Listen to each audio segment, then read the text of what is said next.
ఒకానొక అడవిలోని చెరువులో చాలా చేపలు ఎండ్రకాయలు సంతోషంగా జీవించేవి. అక్కడికి ఒక చతురమైన కొంగ వచ్చింది. కొంగ ముసలిదవడం వలన ఎక్కువసేపు వేటాడాలేకపోయేది. అందువలన దానికి ఆహారం దొరకక ఇబ్బంది పడేది. ఒకరోజు కష్టపడకుండానే ఆహారం సంపాదించడానికి ఒక ఉపాయం పన్నింది. కొంగ ఒకరోజు చెరువులో ఒంటికాలుపై నిలబడి జపం చేస్తూ ఉండసాగింది.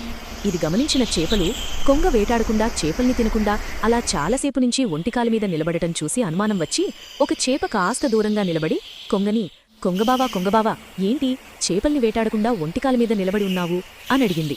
నేను సాధువైపోయాను, మాంసాహారం అస్సలేమీ తినట్లేదు, మానేశాను, ఆకులు బతుకుతున్నాను అని చెప్పింది కొంగ.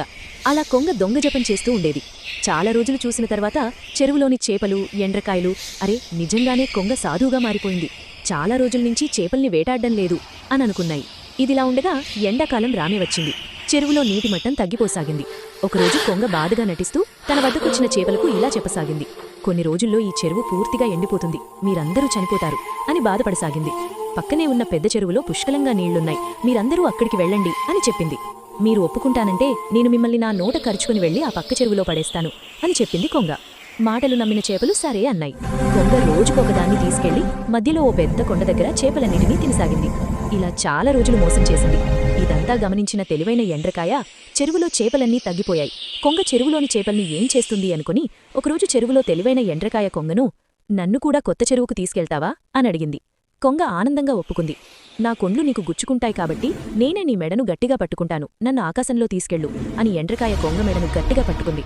కొద్దిసేపటికే కొంగ చేపల ఎముకలతో ఉన్న ప్రదేశానికి తీసుకెళ్ళింది. ఎక్కడ చూసినా కొండ మాత్రమే కనిపిస్తోంది, ఇక్కడ చెరువుగాని నీళ్లుగాని కనిపించడం లేదు.